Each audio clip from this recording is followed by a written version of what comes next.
La Sarre est à nouveau accessible pour les plaisanciers.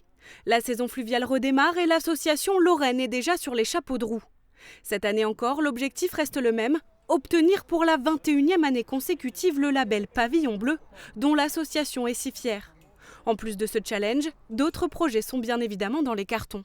On veut faire venir des bateaux logements pour de la location, par exemple des houseboats, comme vous avez peut-être pu en voir déjà au port principal, pour ne pas faire de la publicité Bottom par exemple, on peut louer au week-end, etc. On a des projets de bateaux électriques, mais ça ne sera peut-être pas forcément cette année, puisque c'est des gros projets qu'on fait avec la municipalité. Et le plus important, c'est l'accueil des plaisanciers. Puisqu'on est labellisé Pavillon Bleu, on doit répondre à des critères du Pavillon Bleu, mais également à des critères d'accueil.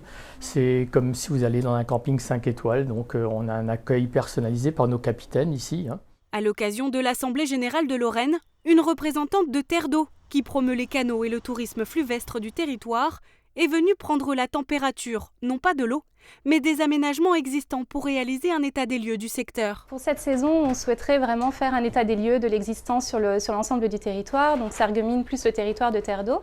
Le port de Sarreguemines est donc label lauréat de ce label depuis 20 ans, donc c'est vraiment quelque chose de très important sur notre territoire et on souhaiterait vraiment sensibiliser les autres ports du territoire de Terre d'Eau à obtenir aussi ce label, donc pour créer vraiment une continuité de l'ensemble du linéaire et pourquoi pas un jour même noter ce canal en tant que label et donc preuve d'une qualité excellente. Du côté du club nautique et de l'office de tourisme, le Chiffre Nickel reprend lui aussi du service sur l'eau, accompagné d'Arlette Crémer sur les berges de la Sarre pour des balades historiques. Cette année, Lorraine fêtera ses 30 ans d'existence. Rendez-vous en août prochain pour célébrer son anniversaire.